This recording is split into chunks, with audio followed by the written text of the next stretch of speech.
My wife is staying in a nearby hotel and won't answer calls or texts. My wife and I have been married for 8 years this October and had been dating for almost 3 before that. We have had some really amazing memories together.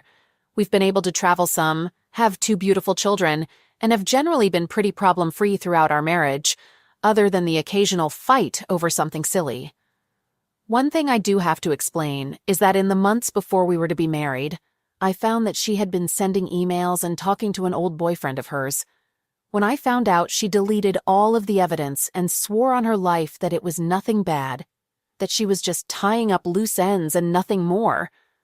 Of course, not knowing the context was more difficult for me than anything, but I decided to forgive her, perhaps foolishly, and proceed with the marriage, and we've been together with no infidelity ever since. I can't say I have regrets because I have 2 perfect children and a relatively happy life. However, during COVID and being cooped up together so much, we started getting short with each other, and I could tell she wasn't very happy. After our kids were born, 7 years ago, she was frequently sleeping in the same room with them because she nursed and said it was easier. She did have postpartum depression, and we never really made a good transition out of her being in another room. I more often than not was asleep in our bed by myself, although we were frequently intimate.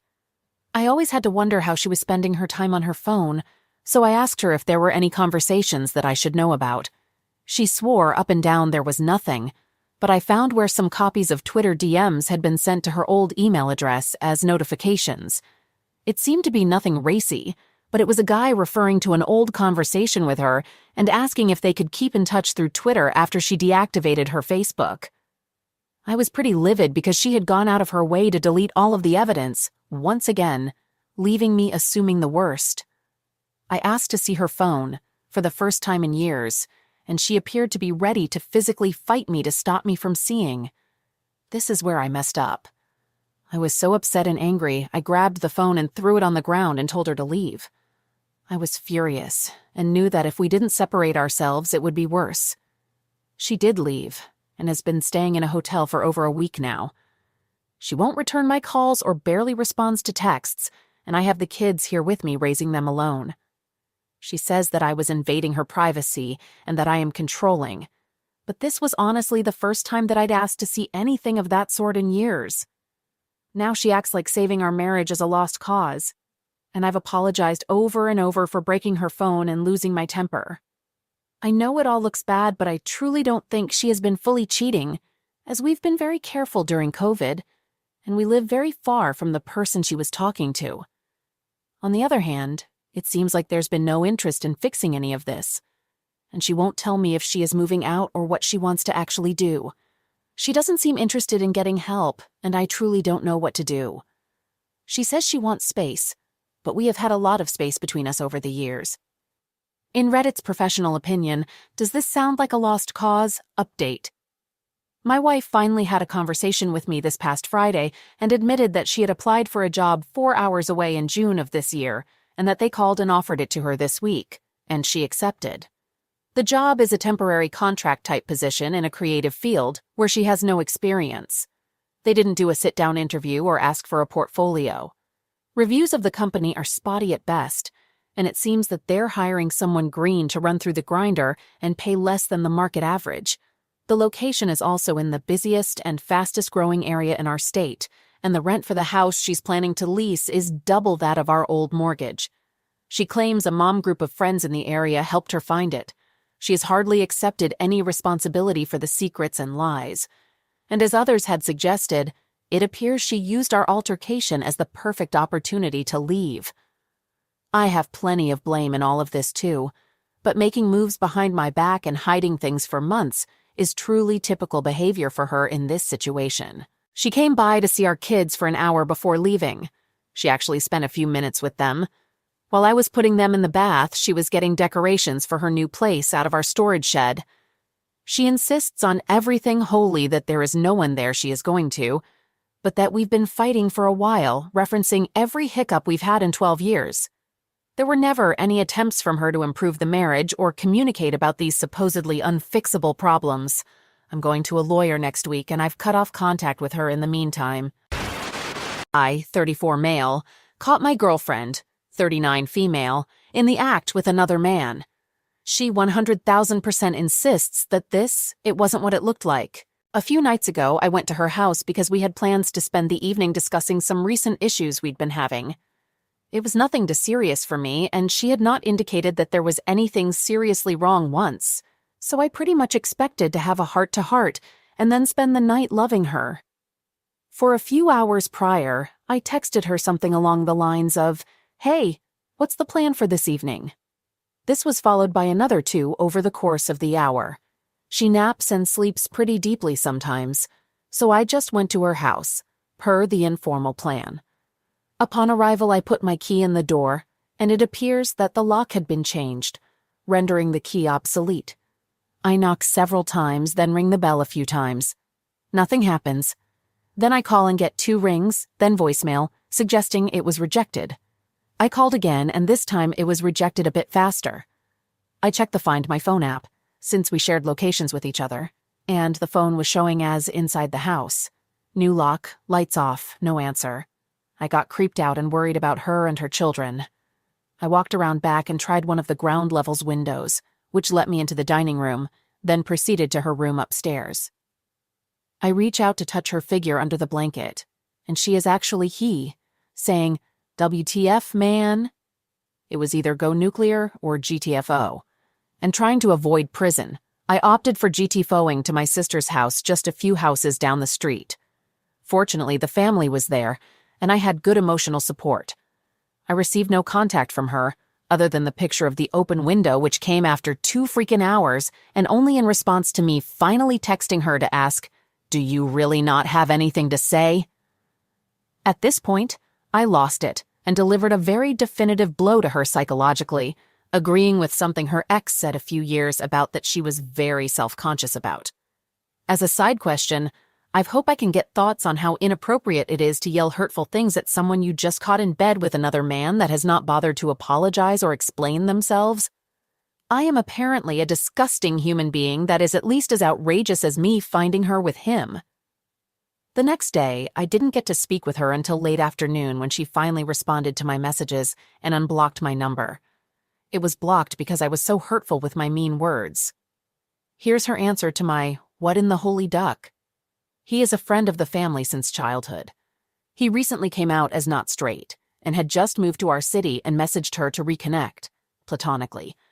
So, you see, it simply wasn't cheating. Even if it was, him shirtless, me unable to verify anything else before red spirals started to swirl, I never would have considered that cheating, and I wouldn't have expected you to be upset by it. And then, too, we snuggled and I just felt like you lost interest in me, so I wanted to feel that human connection. And finally, if you had been there, I wouldn't have wanted that affection. She denied he had his shirt off until I showed her a picture in her phone of him shirtless, though completely under the covers, save for his shoulders. So maybe, just maybe, she could have not known and that he took his shirt off while she slept. That's what she claims.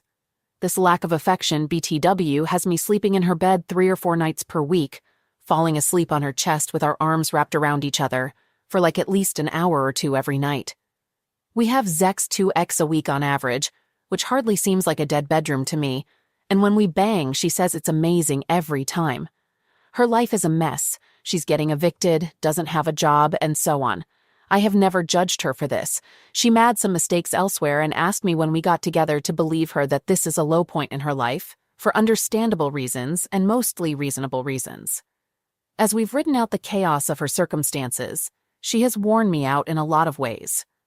I love her for many reasons, and was totally willing to stand by her side when she's not performing how she wants to and is capable and get her back up and running. She'd tell you I'm the most positive force in her life and give her confidence. I love this woman and her kids and don't want things to be over, and I think it's allowing her to gaslight me into believing things I should know better than to believe. Is it even remotely possible she wasn't ducking this dude? If she spent more 4 or 5 of her words on how badly I hurt her, and maybe 1/5 of her so apologizing to me, is it possible she doesn't even love me at all? Do phones ring in such a way that what I heard as call rejection could have been something else? Do believe her? Or do I run as fast as possible or something in between? Update. I investigated further and found out she sent 270-plus text messages to her ex-fiancé, 220 to her other ex-fiancé's brother that same month. She promised she'd never talk to the dude I found her with, but she called him in April, 2 months after I'd forgiven her and 1 hour after my 9-year son, who adores her, and I surprised her by taking her out to lunch. She also texted the aforementioned ex-fiancé a few minutes after she texted the dude I found her with. I'm 98% sure that she spoke with said loser, 41 yo and no car in STL, the following month as well. She gaslit me for months, acting as though my responding to a long time no see, how's it going, text from an ex-FWB, 2 weeks after the text was sent to me with a, life's all right, how are you? Every time I brought up her cheating, which took her a month to finally accept, met the criteria for infidelity, she brought up my single text to a friend of nearly a decade. I got her phone and did a substantial amount of research on iOS forensics. I looked through the various database files within the iPhone, as well as pulled data from her Snapchat account, Google location, etc., and found even more. The day or two before I caught her, she had first signed up for Tinder, just to see what it was, and second, friended a few old guy friends. She begged me to forgive her and told me she's just been conditioned to behave that way since everyone she's been with has done that to her. Never mind her telling me before that she has been mistreated and thus knows how bad it hurts and not to do it. The dude she was with when I met her, that I was told was a roommate, left her immediately when he found out about me, and this put her into financial peril. Believing her whole spiel, I was convinced she was truly just a good person in a bad spot, something I can empathize with. I let her live with me post-eviction. I let her drive my second car rather than sell it as I wanted to. I love her kids and didn't want them to suffer, so I just dealt with it, partially out of love for the kids, partially out of love for her, partially out of some serious Stockholm syndrome, and a bit out of a misplaced sense of guilt. She moved in and trampled on my privacy, peace of mind, neighborly relations, etc. I received numerous hostile calls from the other residents of my apartment building. My landlord of 10 years called me 3 times to threaten to evict me. I pleaded with her to be quiet, and she oscillated between faux obliviousness to total indifference. I later found her texting a friend mocking my pleading for her to just be quiet at night. She got her own place a few weeks ago, and wouldn't you know it, she's really concerned about the noise level, since she too has gotten calls from neighbors and the landlord. If you're still reading, here's a bit about me. I suffer from depression, am diagnosed with bipolar disorder, though with my medication my symptoms are virtually undetectable from the outside, and have a severe abandonment complex. My mother ditched me into an orphanage at age 13. My father beat the shit out of me and put me into a psych ward as a punishment. Not at all because he thought I belonged there. He'll literally admit it to anyone that asks. My wife of 6 months left me because after 6 years a child and several years prior to our relationship being friends, she changed her mind. I'm damaged goods, you might say. I don't know how to escape this sense of wanting, if not needing her. When we're good, it feels like ecstasy. She's so sweet, affectionate, concerned for my well-being. The sex is phenomenal.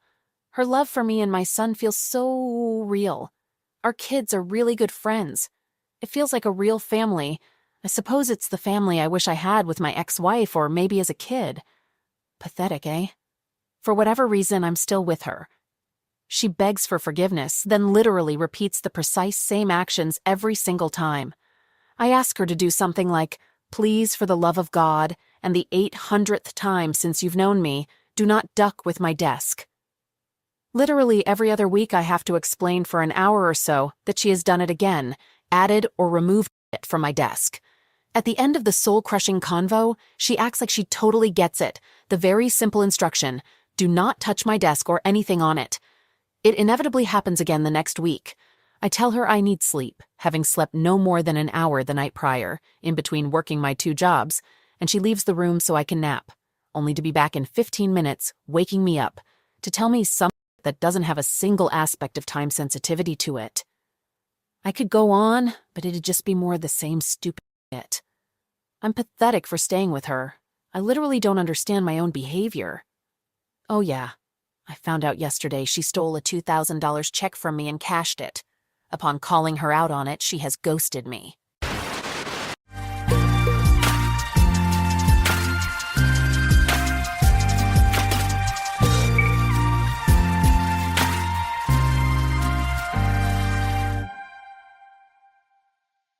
All right, everyone's presentations are done. Nick, the manager, said as he tried to move the discussion forward. Excuse me, I haven't. I recently found out something. Nick interrupted me and began to speak. There's apparently someone in this department who didn't graduate high school and is just a part-timer. Meetings should be for employees only. Absolutely right. His lackey, Mike, of course, agreed with Nick. I'm leaving. After leaving the meeting room, I started to shut down my computer. I noticed that an email had arrived, not in my personal inbox, but in the company's shared email. Thinking, there's no point in speaking up, no one will listen, I went home quietly. The next day, I heard a commotion from Nick's desk. He was staring at his computer screen, his face pale. Nick? Is something wrong? Mike looked at the screen with him. And he turned even paler than Nick. Why is he so angry? Knowing the reason for Mike's distress, I thought to myself, serves them right. My name is Adam. My mother passed away when I was in the 9th grade, and I was raised by my father. Well, you could hardly call it being raised. After my mother passed, my father changed. He drowned his sorrows in alcohol, and though he still went to work, he squandered our living expenses on horse racing. Because of that, I had to start working part-time as soon as I entered high school.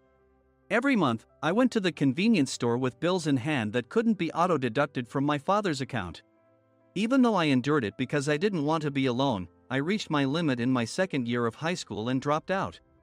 I found a live-in job at a distant inn. Thank you for everything. The day I left home, my father, still staring at the TV, spoke. Take care. That was our last conversation. Back then, 18 wasn't the age of majority, so I needed my father's permission to work, and I couldn't hide my place of employment. Yet, my father never visited me even once. I kept working just to survive, and before I knew it, I was 42. Years of hard work paid off, and I was transferred to the headquarters. I was thrilled to be recognized by the company, as I thought I'd be working in the field until retirement due to my lack of formal education. Listen up. Our work can change the future of our employees. Don't drag us down. On my first day after the transfer, Nick, dressed in an expensive suit, spoke sternly. There was a reason for this. Our inn was located in a prominent tourist destination, known so well that everyone in the state could sing its commercial jingle. At its peak, we had 5 locations within the state. But that was long ago. Due to financial difficulties and aging facilities, only the place where I had worked for many years and the original establishment remained. I was prepared to lose my job anytime, but now there was a glimmer of hope. With the rise of social media, the tourist area where the inn was located started gaining attention again.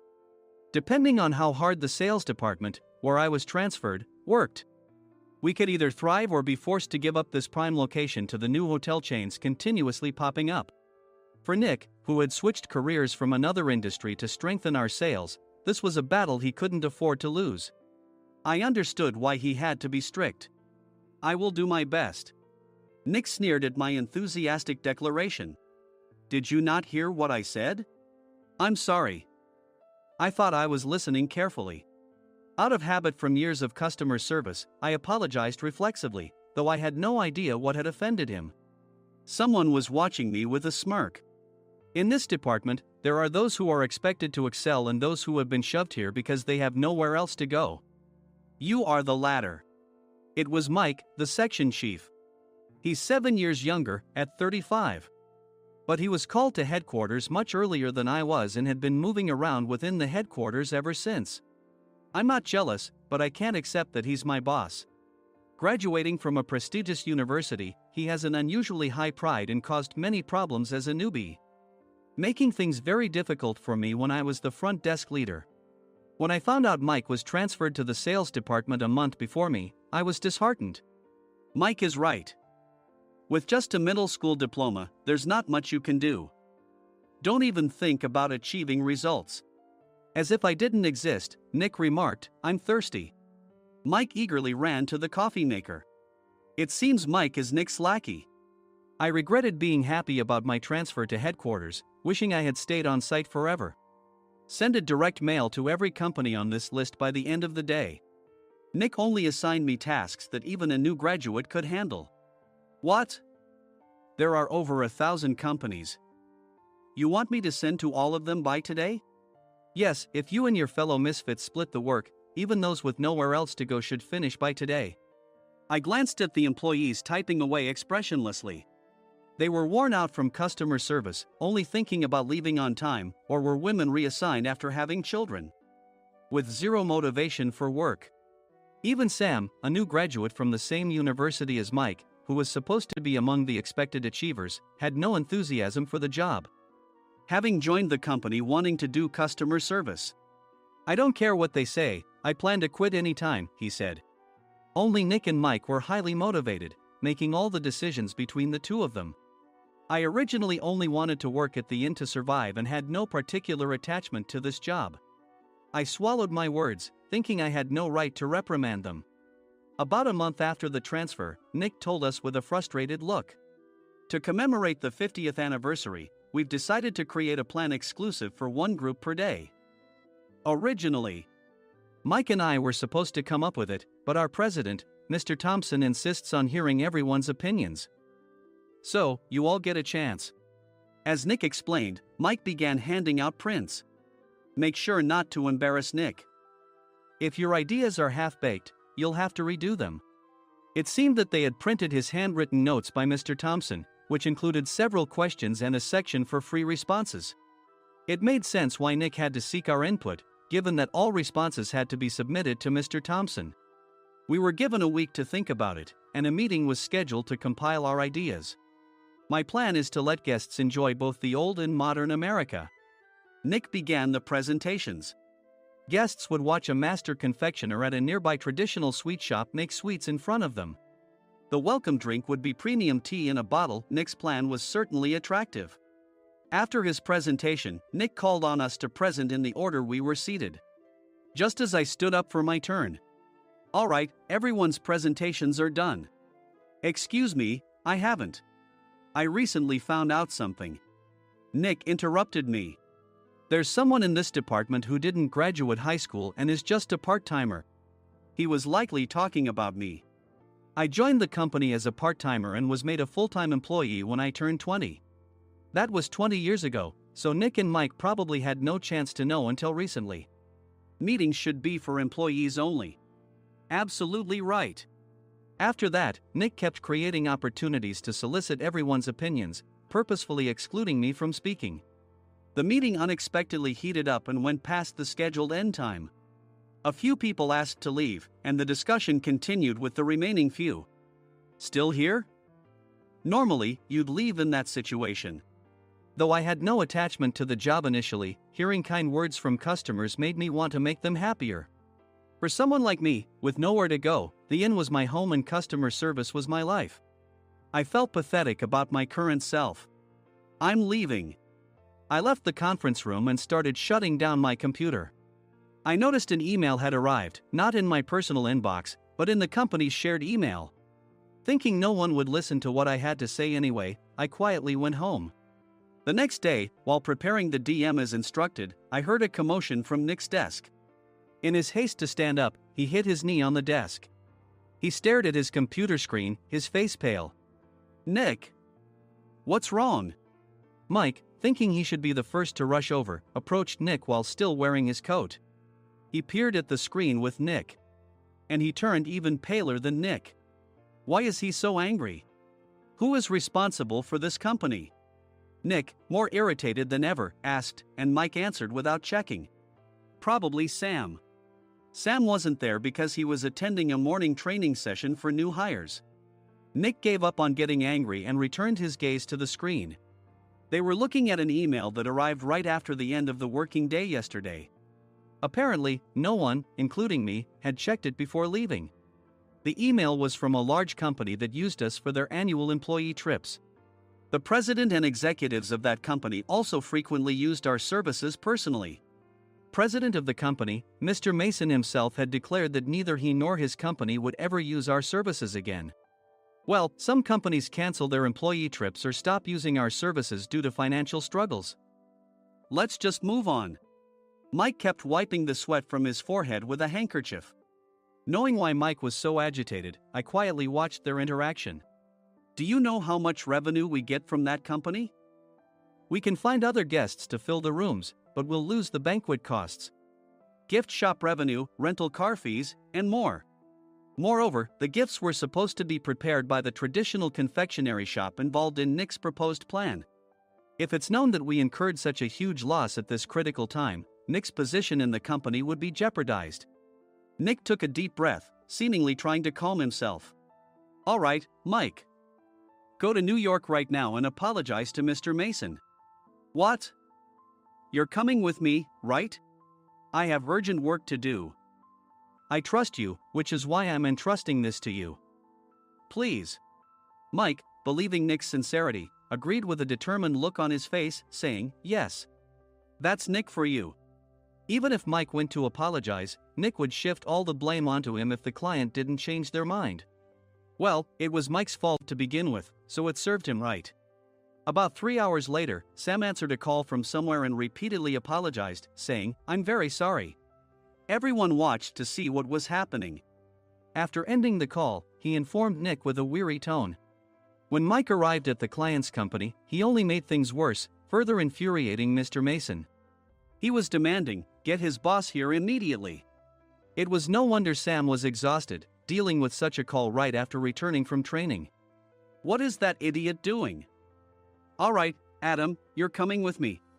If sacrificing Mike didn't work, then I must be next. Normally, I'd want to refuse at all costs, but I saw an opportunity in this situation. If I can be of assistance, I'd be happy to join you. I obediently followed Nick, and we flew to New York. When we introduced ourselves at the reception, it became clear how serious the situation was, as the receptionist personally escorted us to the president's office. Angry voices leaked through the door, making both Nick and me uneasy. Excuse me. I'm Nick, the supervisor. I understand my subordinate has caused you trouble, and I deeply apologize. Nick, with his experience in the corporate world, knew enough to offer an apology before excuses. However, his customer service skills left much to be desired. I sighed as I saw Mike trembling like a small dog in the corner of the room. What kind of training are you giving your subordinates? Mr. Mason glared at Nick with a red face. The intensity of his gaze made even Nick take a step back. Regrettably, I joined this company only 2 years ago and was unaware of Mike's issues. I should have identified his shortcomings sooner. Indeed. I should have realized sooner. No sensible person would come to apologize and then give a lengthy presentation on the drawbacks of not using their in. Nick froze, his mouth slightly open. Suspecting the worst, I picked up the documents that had fallen to the floor. It seemed Mike hastily prepared these documents on the plane, listing the disadvantages. Disadvantage 1: if you change the venue for the company trip, employees might suspect it's for cost-cutting reasons, leading to a negative impression. Reading it aloud half-jokingly, Nick snatched the papers from my hand and checked the contents with a furious expression. Among the stack of documents was a receipt from a nearby convenience store's copy machine. I felt a pang of dread, hoping he hadn't shown the receipt as well. What do you think he said when I asked what kind of nerve he had to do this? I'm very sorry. Faced with the dire situation, Nick must have thought there was nothing left to do but apologize. In a voice smaller than I'd ever heard from him, he uttered words of apology. He said, I'm a Harvard graduate. I don't believe I said anything wrong. Mike, what have you done? Forgetting his plan to pin the blame on Mike, Nick yelled loudly, even in front of Mr. Mason. I didn't do anything wrong. You're still saying that? Look at him. Mike pointed at me with a shaking hand. I was assigned to headquarters in my 20s and now I'm a section chief. This guy only made it to headquarters at 42. Everything I've done proves I was right. So why are we losing the contract? Having said his piece, Mike collapsed to the floor. Of course. You were sent there because you had nowhere else to go. Mike never expected to hear such words from someone he looked down upon. He lunged at me, and Nick hurriedly stepped in to stop him. Mr. Thompson told me Mike is a quick thinker, and to take good care of him. There's no way he was pushed aside. Don't make things worse here. He didn't say quick thinker, he said only quick-witted, didn't he? I don't remember that part. I recalled the many troubles Mike caused when he was a newbie. When Mike was on the front line, his pride was so high that he never apologized to customers. Customer service, especially in our job, doesn't work alone. It brings both good and bad situations. If the front staff or housekeepers made mistakes, or the cleaning company didn't properly clean a room, one had to apologize to the customers regardless of personal fault. Mike, in such situations, would never apologize, insisting he wasn't at fault. This often angered customers, and as the front desk leader, I frequently had to apologize on his behalf. He caused complaints and disrupted operations, which is why he was quickly moved to headquarters. In departments where he didn't interact directly with customers, his quick thinking was beneficial and things went well. But it seemed his flaws were starting to show. Corporate reservations are supposed to be entered into the system by the sales representative. But a quick check yesterday revealed that more than 10 items were missing from the client's reservation. The handover document clearly stated what needed to be prepared. Why didn't you enter it into the system? Why do we have to give them special treatment? Filling rooms near the banquet hall, setting up all the food in advance. Specifying the brand of wine, they're too demanding. No wonder he always angered customers, I thought, feeling a headache coming on. Grouping them in rooms near the banquet hall is for our benefit too. It makes it easier for the staff to set up beds and serve breakfast since everyone's schedule is synchronized. As for the other requests, Mr. Mason suggested them to lighten our load. I didn't know that. Nick finally seemed to realize that Mike was the one who had angered the client. What did you say to them? I just told them we wouldn't give them special treatment anymore. We shouldn't waste effort on things that don't bring in money. I was utterly exasperated at his lack of understanding of customer service. Of course, we shouldn't comply with unreasonable demands. But carrying over successful practices from past stays makes customers feel remembered and enhances their experience. Good memories encourage repeat visits. That's part of our job. I looked down at Mike, who was sitting on the floor. In our job, nothing is a waste. Mr. Thompson likely moved you to the sales department, hoping you'd finally understand this. How do you think he feels now that you failed to meet his expectations? Mike, tears in his eyes, fled the president's office. I was amazed he still hadn't apologized. You have it tough, Adam. It's okay, we're all employees of the same company. I deeply apologize for this disrespectful incident. Especially after all the care you've shown us. If it weren't for you, Adam, I really would have stopped staying here. When I heard you were moving to the sales department, I was willing to reconsider if you handled it. Seeing us talk so amicably, Nick's face contorted. Do you two know each other? Adam's service is excellent. I always requested him specifically. Normally, we don't accept specific staff requests, but we made an exception for Mr. Mason, adjusting my shifts accordingly. He had personally stayed at our hotel just before my transfer, and during casual conversation, I mentioned, I'm moving to the sales department soon. If I hadn't told him then, things could have been much worse. Please continue to take care of us. I look forward to it. On the return flight, Nick awkwardly offered me a can of beer. It's still working hours. Of course, I had no intention of forgiving him for a single beer. Nick might try to pin everything on Mike and avoid any consequences. While pondering this, a startling fact came to light. Nick, the tea bottles for the plan have arrived. I handed Nick a bottle labeled with our inn's name. They look good. What are you talking about? These are plastic bottles. I had assumed we would use the trendy, high-end bottling tea. But what arrived were ordinary plastic bottles of tea with customized labels. The only unique aspect was the label, which had the inn's name, making it look customized.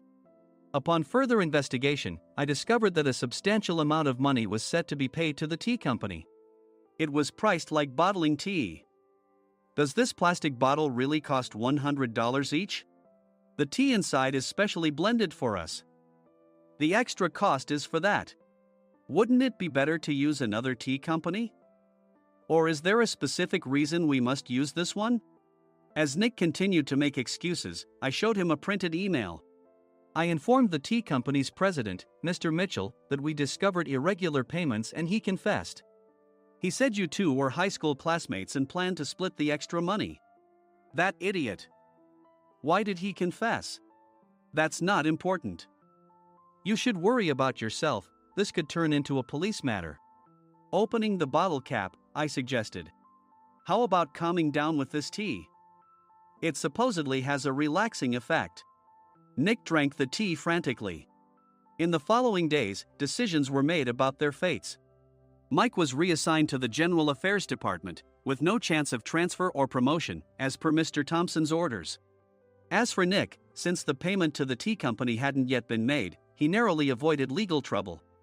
Instead, he was encouraged to leave the company, and to avoid further complications, Nick submitted his resignation.